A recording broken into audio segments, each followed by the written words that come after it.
ಖುಷಿಯಲ್ಲಿದ್ದಾಗ ಓಡೋಡಿ ಬರೋ ಒಂದು ಸ್ನೇಹಿತ ಅಲ್ಲ, ಕಷ್ಟದಲ್ಲಿ ಹೆಗಲು ಕೊಡೋನೆ ನಿಜವಾದ ಸ್ನೇಹಿತ. ಯಾವುದೋ ಸಿನಿಮಾ ಡೈಲಾಗ್ ಅನ್ಕೋಬೇಡಿ, ಪೊಲೀಸರ ಮುಂದೆ ಚಿಕ್ಕಣ್ಣ ಹೊಡೆದಿರೋ ಡೈಲಾಗ್. ಸೊ ಈ ತರ ಪೊಲೀಸರ ಮುಂದೆ ಚಿಕ್ಕಣ್ಣ ಡೈಲಾಗ್ ಹೊಡೆದಿದ್ದಕ್ಕೆ ಪೊಲೀಸರು ಕಾನೂನಿನ ಪಾಠ ಮಾಡಿ ಕಳಿಸಿದ್ದಾರೆ. ಈ ರೀತಿ ನೀವು ಹೋಗಿ ಭೇಟಿ ಮಾಡಿದ್ರೆ ಅಲ್ಲಿ ಕಾನೂನಿನ ಉಲ್ಲಂಘನೆ ಆಗುತ್ತೆ. ಈ ಡೈಲಾಗ್ ಎಲ್ಲ ಸಿನಿಮಾದಲ್ಲಿ ಚಂದ ಅನ್ನೋ ರೀತಿ.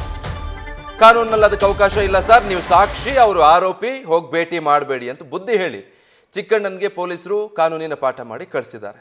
ಡೀಟೇಲ್ಸ್ ಕೊಡ್ತಾರೆ ಈ ಬಗ್ಗೆ ಶಿವಕುಮಾರ್ ನಿನ್ನೆ ವಿಚಾರಣೆಗೆ ಹಾಜರಾಗಿದ್ರು. ಚಿಕ್ಕಣ್ಣ ಯಾಕೆ ಭೇಟಿ ಮಾಡಿದ್ರಿ ಅಂದ್ರೆ ಸಿನಿಮಾ ಡೈಲಾಗ್ ಹೊಡೆದಿದ್ದಾರಾ?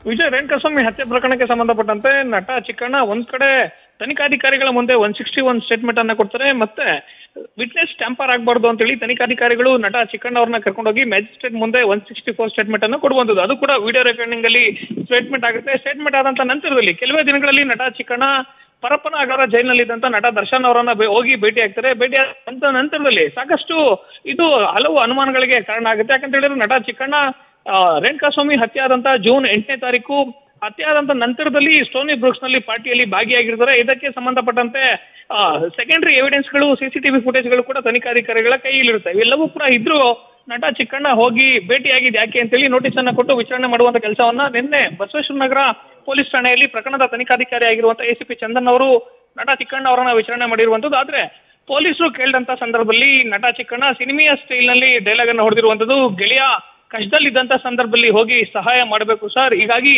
ನನ್ನ ಸ್ನೇಹಿತರು ಕೂಡ ಸುಮಾರು ಜನ ಹೋಗಿ ದರ್ಶನ್ ಅವರನ್ನ ಭೇಟಿಯಾಗು ಅಂತ ಹೇಳಿದ್ರು, ಹಾಗಾಗಿ ನಾನು ಹೋದೆ ಅಂತೇಳಿ ನಟ ಚಿಕ್ಕಣ್ಣ ಪೊಲೀಸರ ಮುಂದೆ ಹೇಳಿಕೆಯನ್ನ ಕೊಟ್ಟಿರುವಂತದ್ದು. ಆದ್ರೆ ತನಿಖಾಧಿಕಾರಿಗಳು ನೀವು 164 ಸ್ಟೇಟ್ಮೆಂಟ್ ಕೊಟ್ಮೇಲೆ ನೀವು ವಿಟ್ನೆಸ್ ಆಗಿದ್ದೀರಾ ಪ್ರಕರಣದಲ್ಲಿ, ನೀವು ಹೋಗಿ ಭೇಟಿ ಆಗಬಾರ್ದು ಅಂತ ಹೇಳಿ ನಿಮ್ಗೆ ಗೊತ್ತಿಲ್ವಾ ಅಂತ ಹೇಳಿ ಕೇಳಿದಂತ ಸಂದರ್ಭದಲ್ಲಿ ಈ ಬಗ್ಗೆ ನನಗೆ ಯಾವುದೇ ರೀತಿಯಂತ ಮಾಹಿತಿ ಇರಲಿಲ್ಲ ಸರ್, ಗೊತ್ತಿರಲಿಲ್ಲ, ಹೀಗಾಗಿ ಹೋಗಿ ಭೇಟಿ ಆದೆ, ಮತ್ತೊಮ್ಮೆ ಹೋಗಿ ಭೇಟಿ ಆಗೋದಿಲ್ಲ ಅಂತ ಹೇಳಿ ಚಿಕ್ಕಣ್ಣ ಹೇಳಿರುವಂತದ್ದು ಒಂದ್ ಕಡೆ. ಮತ್ತೊಂದ್ ಕಡೆ ತನಿಖಾಧಿಕಾರಿ 161 ಹೇಳಿಕೆ ಹಾಗೂ ಮ್ಯಾಜಿಸ್ಟ್ರೇಟ್ ಮುಂದೆ ಹಾಜರಾದಂತಹ ಸಂದರ್ಭದಲ್ಲಿ ಹೇಳಿರುವಂತ ಹೇಳಿಕೆಗೆ ಸಂಬಂಧಪಟ್ಟಂತೆ ಕೊಲೆ ಆರೋಪಿ ಆಗಿರುವಂತಹ ದರ್ಶನ್ ರನ್ನ ಭೇಟಿಯಾದಂತಹ ಸಂದರ್ಭದಲ್ಲಿ ಈ ವಿಚಾರ ಏನಾದ್ರು ಚರ್ಚೆ ಆಯ್ತಾ ಅಂತ ಹೇಳಿ ಕೇಳಿದಂತ ಸಂದರ್ಭದಲ್ಲಿ ನಟ ಚಿಕ್ಕಣ್ಣ ಇಲ್ಲ ಸರ್, ಈ ವಿಚಾರ ಯಾವುದು ಕೂಡ ಚರ್ಚೆ ಆಗಿಲ್ಲ, ನನಗೆ ಇದ್ಯಾವುದ್ರ ಬಗ್ಗೆ ಕೂಡ ಅರಿವಿರ್ಲಿಲ್ಲ, ಮತ್ತೊಮ್ಮೆ ಈ ರೀತಿ ಪುನರಾವರ್ತನೆ ಆಗೋದಿಲ್ಲ, ನಾನು ಮತ್ತೆ ನಟ ದರ್ಶನ್ ಅವರನ್ನ ಭೇಟಿ ಆಗೋದಿಲ್ಲ ಅಂತೇಳಿ ನಟ ಚಿಕ್ಕಣ್ಣ ಸ್ಟೇಟ್ಮೆಂಟ್ ಅನ್ನು ಕೊಟ್ಟಿರುವಂತದ್ದು. Vijay, thank you Shivakumar. ನಿನ್ನೆ ವಿಚಾರಣೆ ಕರೆದ ಸಂದರ್ಭದಲ್ಲಿ ಈಗ ಕೇಳಿರೋ ಪ್ರಶ್ನೆಗಳು, ಅದಕ್ಕೆ ಚಿಕ್ಕಣ್ಣ ಕೊಟ್ಟಿರೋ ಉತ್ತರ ಗಮನಿಸ್ತಾ ಇದ್ದೀರಾ. ಎಸಿಪಿ ಚಂದನ್ ದರ್ಶನ್ರನ್ನ ಜೈಲಿಗೆ ಹೋಗಿ ಭೇಟಿಯಾಗೋದಕ್ಕೆ ಅದರ ಅವಶ್ಯಕತೆ ಏನಿತ್ತು ಅಂತ ಪ್ರಶ್ನೆ ಮಾಡಿದ್ದಾರೆ. ಸ್ನೇಹಿತರು ದರ್ಶನ್ ಕಷ್ಟದಲ್ಲಿದ್ದಾರೆ, ಹಾಗಾಗಿ ಹೋಗಿ ಮಾತಾಡಿಸಿದೆ ಅಂತ ಈ ಪ್ರಶ್ನೆಗೆ ಚಿಕ್ಕಣ್ಣ ಉತ್ತರ ಕೊಟ್ಟಿರೋದು. ಹಾಗಿದ್ರೆ ದರ್ಶನ್ರನ್ನ ಜೈಲಿಗೆ ಹೋಗಿ ಭೇಟಿಯಾಗಿದ್ದರ ಹಿಂದಿನ ಉದ್ದೇಶ ಏನು ಅಂತ ಕೇಳಿದ್ದಾರೆ. ನಾನು ದರ್ಶನ್ ಒಳ್ಳೆ ಸ್ನೇಹಿತರಾಗಿದ್ದು ಪ್ರತಿ ಹಂತದಲ್ಲೂ ಕೂಡ ಅವರು ನನ್ನ ಜೊತೆಗಿದ್ರು, ಈಗ ಅವರು ಕಷ್ಟದಲ್ಲಿದ್ದಾರೆ, ಅದಕ್ಕೆ ನಾನು ಹೋಗಿ ಅವರನ್ನು ಭೇಟಿ ಮಾಡಿದ್ದೀನಿ ಅಂತ ಅಷ್ಟೇ ಚಿಕ್ಕಣ್ಣ ಹೇಳಿರೋದು. ಇಂಥ ಪರಿಸ್ಥಿತಿಯಲ್ಲೂ ಆರೋಪಿ ದರ್ಶನ್ರನ್ನ ಭೇಟಿ ಯಾಕಾಗಿದ್ದು ಅಂತ ಕೇಳಿದ್ದಾರೆ.